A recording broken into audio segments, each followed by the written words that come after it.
I cannot act. If I act, I'm in hyperfocus, and my emotions, well, they're dysregulated, as they say.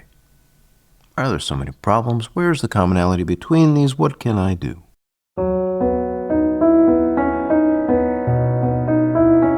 Welcome to the Rhythms of Focus podcast for wandering minds who are tired of feeling that they have to force themselves to make things happen. Maybe know that when things line up well, that tendency to wander actually becomes a powerful wave of focus.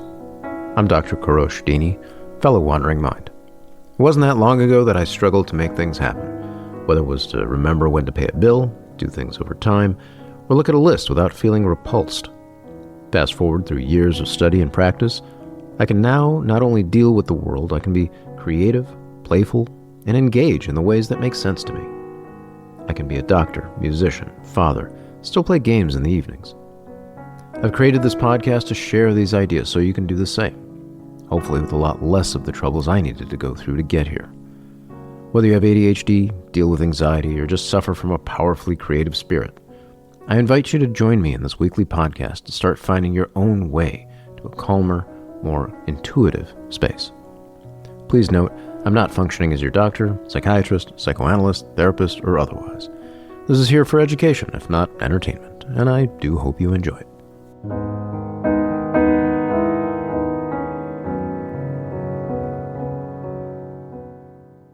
I continue to search for some commonality, some simplicity that would explain the wandering mind.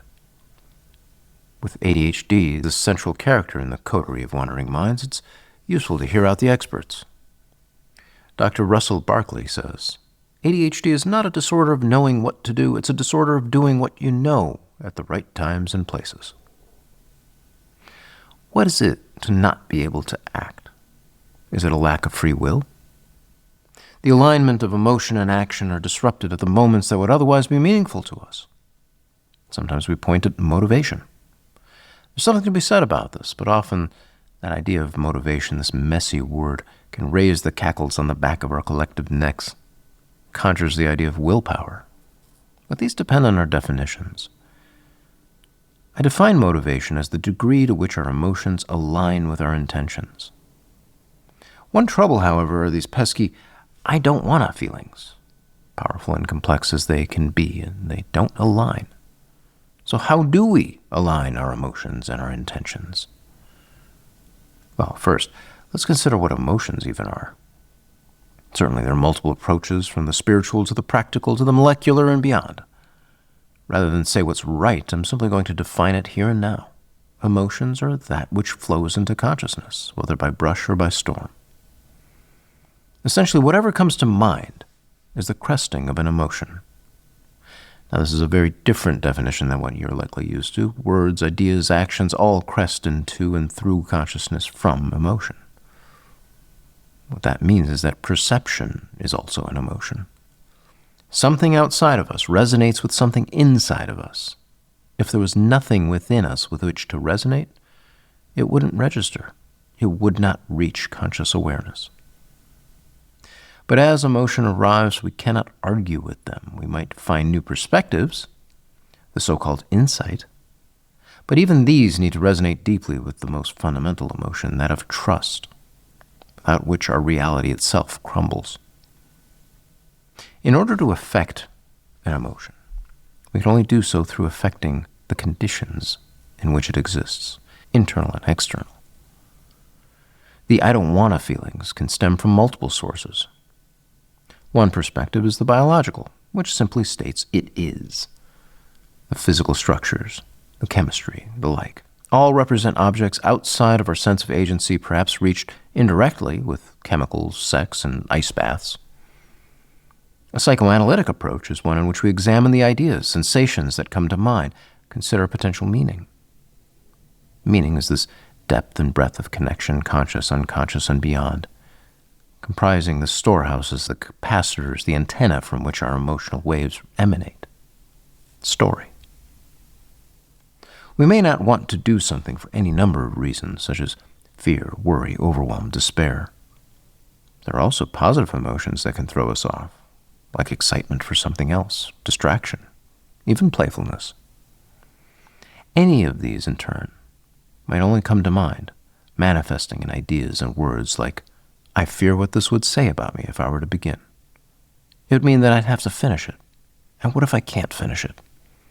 And I've rarely, if ever, been able to finish things, and what if the thing just stinks anyway? More fundamentally, though, saying, I don't wanna, can be this foundational stage of our will trying to assert itself, our attempt to regain, if not create, a sense of agency. It says, I'm alive.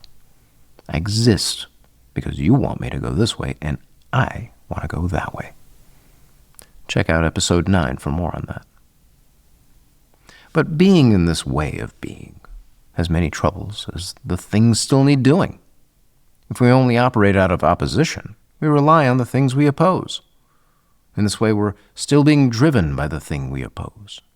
If we define ourselves by not being the opposing side, we've allowed the opposing side to effectively define us.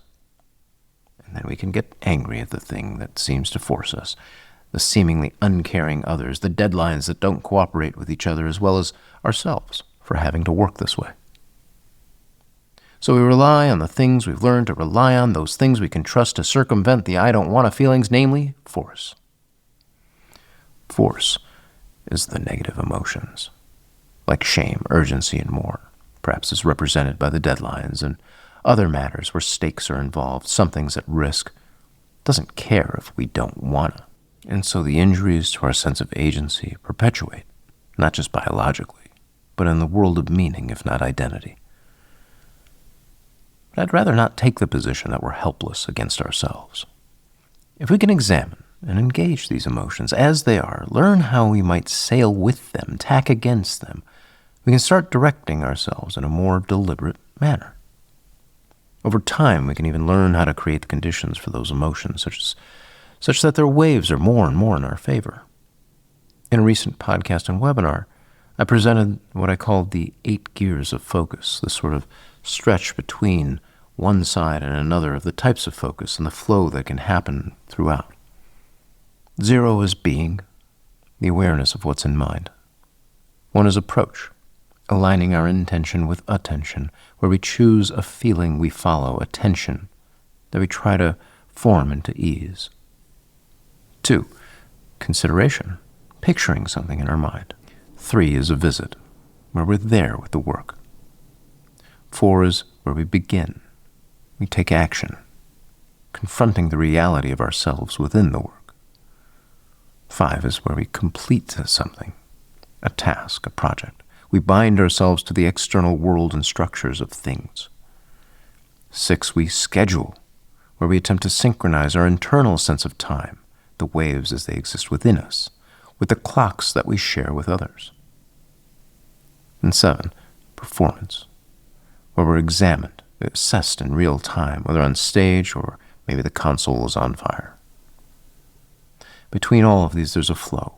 From the 0 to the 7th, we bring our sense of being, our vitality throughout. The more powerfully we do so, the more practiced we are, the more powerful the performance might be. The more vitality it has at any one of these stages, the more engaged we are. When I can perform at the piano for an audience, when I can fully be there with my sense of knowledge of therapy and understanding of mind for my clients, I can resonate at depth with them.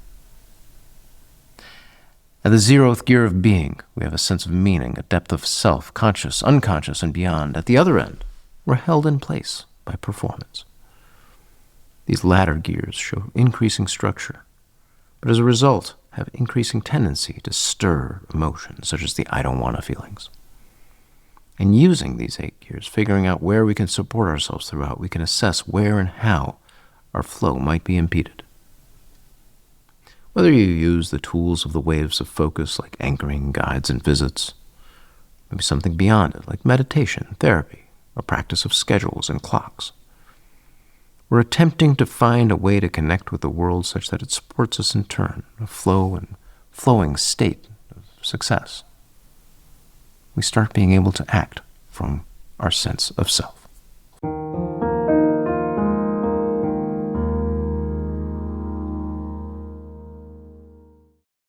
Sometimes I title a piece with some title that just sticks. I want to come up with something better. I want to say, couldn't there be something more clever or something more, whatever. But no, the name of this thing just says, no, this is my name. That's this piece. It's called Calm Moments. Hope you enjoy it.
If you've enjoyed what you've heard today, kindly subscribe, rate, review with whatever app you're using. If you're on the Apples, press the Apple buttons. If you're on the Spotifys, press the spots. If you're on the YouTubes, press those things, whatever the things. And if you're feeling especially generous, consider leaving a review. Maybe mention your favorite piano piece or just say hi. Your support helps more wandering minds find this podcast.